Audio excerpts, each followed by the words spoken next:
दुनिया कर रही थी चांद पर चर्चा, इधर पीएम मोदी ने बुला ली सूर्य पर जाने के लिए मीटिंग। हनुमान जी ने नापी थी दूरी, अब इसरो के हनुमान नापेंगे सूर्य की गर्मी, बताएंगे वहां का मौसम। मिशन चंद्रयान 3 के बाद मिशन आदित्य L1 पर होगा काम, मॉडल और प्लानिंग हो गई तैयार।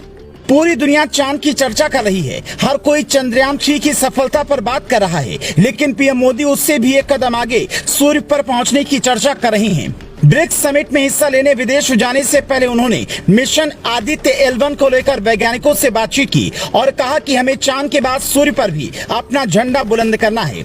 हालांकि आप सोचेंगे कि सूर्य पर इतनी गर्मी है कि कुछ भी पिघल जाएगा तो अपना मिशन कामयाब कैसे होगा, तो उसका भी जवाब इसरो के वैज्ञानिकों ने ढूंढ दिया है। जैसे हनुमान जी ने इतनी गर्मी के बावजूद न सिर्फ सूर्य की दूरी नापी थी बल्कि सूर्य को ही निगल लिया था, ठीक वैसे ही कुछ सूर्य के आसपास के हालात का पता लगाने के लिए इसरो के वैज्ञानिक करने वाले हैं। तो आइए ग्राफिक्स के जरिए समझते हैं कि मिशन आदित्य L1 क्या है और इस मिशन से हमें क्या हासिल होगा। आदित्य L1 एक तरह का अंतरिक्ष वाला दूरबीन है जो सूर्य और पृथ्वी के बीच रहकर दूरबीन की मदद से सूर्य पर नजर रखेगा, उसकी एक एक रिपोर्ट इसरो तक पहुंचाएगा। इसे आसान भाषा में समझने के लिए ये तस्वीर देखिए।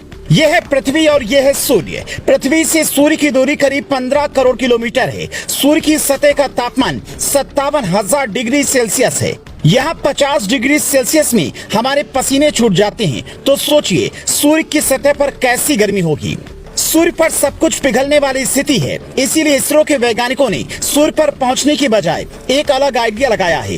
पृथ्वी से 15 लाख किलोमीटर की दूरी पर एक जंक्शन सेंटर बनेगा। इसकी खासियत यह है कि आप कुछ भी रखेंगे तो वो अस्थिर रहेगी। यहाँ ना तो सूर्य ग्रहण का प्रभाव पड़ेगा, न ही दिन रात वाला चक्कर होगा। 24 घंटे यहाँ से निगरानी होगी। विज्ञान की भाषा में इसे लैग्रेंज बिंदु कहते हैं। मतलब ये कि हम सूर्य और पृथ्वी के बीच एक तरह का हॉल्ट स्टेशन बना रहे हैं, जिसके बारे में कटोरा लेकर घूमने वाला पाकिस्तान तो अगले 50 साल तक नहीं सोच पाएगा। चीन और अमेरिका तो देखकर ही टेंशन में आ जाएंगे। लूना 25 क्रैश होने के बाद जैसे रूस के बुजुर्ग वैज्ञानिक की तबीयत बिगड़ी, वैसे ही दुनिया भर के कई और वैज्ञानिकों की तबीयत भारत की सफलता देखकर बिगड़ सकती है, क्योंकि इस मिशन की खास बात यह है कि इसमें 7 तरह के पेलोड यानी कि उपकरण इस्तेमाल होंगे, जो सब भारतीय वैज्ञानिकों ने बनाए हैं। इनमें से 4 लगातार सूर्य की निगरानी करेंगे, जबकि बाकी के 3 आसपास के मौसम की जानकारी इकट्ठा करेंगे और आंकड़े जुटाकर इसरो को भेजेंगे। हालांकि एक सवाल आपके दिमाग में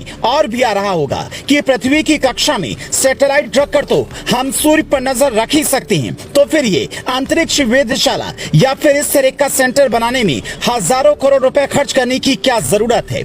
तो इसका जवाब इसरो के पूर्व वैज्ञानिक प्रोफेसर UR राव ने बड़े ही शानदार तरीके से दिया। उन्होंने कहा था, सौर तूफान यानी कि सूर्य से निकलने वाले अरबों टन पदार्थ जो हमारे सैटेलाइट और विद्युत ग्रिडों को नुकसान पहुंचा सकते हैं, उनकी सटीक निगरानी जरूरी है। यहाँ तक कि सौर ज्वालाएं जो रेडियो तरंगे और अंतरिक्ष यात्रियों को नुकसान पहुंचा सकती हैं, उनका भी कुछ इंतजाम जरूरी है। इसीलिए इस मिशन का दायरा बढ़ाना होगा। पृथ्वी की बजाय हमें एक सेंटर बनाकर ही सूर्य की निगरानी करनी होगी। आज पृथ्वी पर जो अचानक गर्मी बढ़ रही है, उसे समझने के लिए भी ये मिशन बेहद अहम है। वरना सोचिए, जिस सैटेलाइट से आपका GPS चल रहा है, इंटरनेट चल रहा है, जिस पर हम पूरी तरह से निर्भर हो चुके हैं, उन सैटेलाइट में किसी तरह की खराबी अगर सूर्य की किरणों से आती है तो हम अचानक उसका समाधान कैसे करेंगे। इसीलिए भारतीय वैज्ञानिकों ने अब चांद के बाद सूर्य के बारे में जानकारी इकट्ठा करने का फैसला किया है। अमेरिका, जर्मनी और यूरोपियन स्पेस एजेंसी ने अब तक कुल 22 बार सूर्य पर अपना मिशन भेजा है।